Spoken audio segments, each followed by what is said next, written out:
Welcome back to another episode of MotoGP Mac, and today we're going to talk about reinventing the wheel and how the wheel rim on a MotoGP bike is now a really integral part of how that bike performs.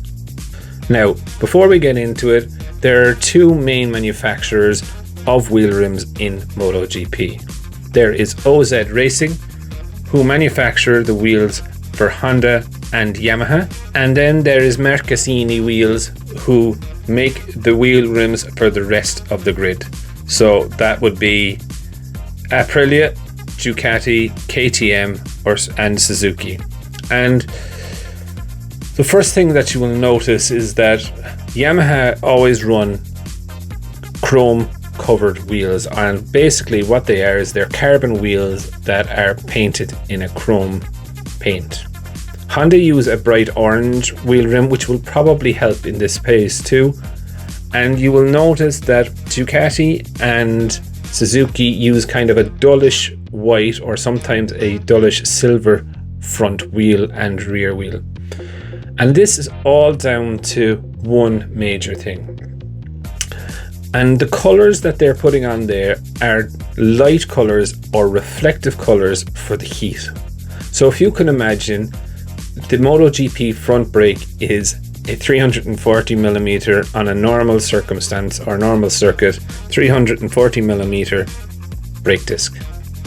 As it's carbon, it does need to be 800 or 900 degrees to be working properly. So if you can imagine, for the couple of seconds that they're heavy braking and they go down into the corner, as they're hard on the brakes, that heat is transferring directly into the wheel rim, and therefore that is altering the tire pressure of the front or rear wheel, depending.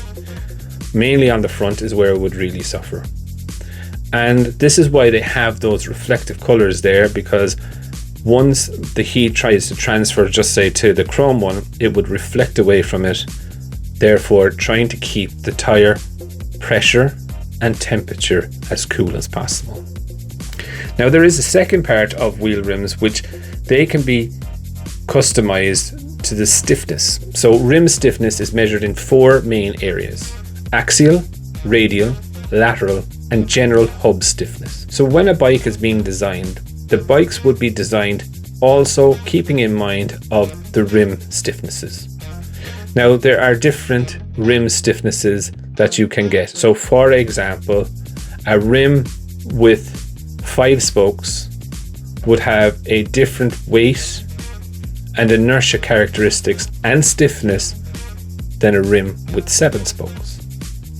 So riders can tune a little bit more. If, for example, the chassis stiffness was a bit too much, they could use a less stiff front wheel to give them that little bit more feel about what's going on at the front of the bike. Example of this would be that OZ Racing have recently brought out an 8-spoke front wheel and an 8-spoke rear wheel.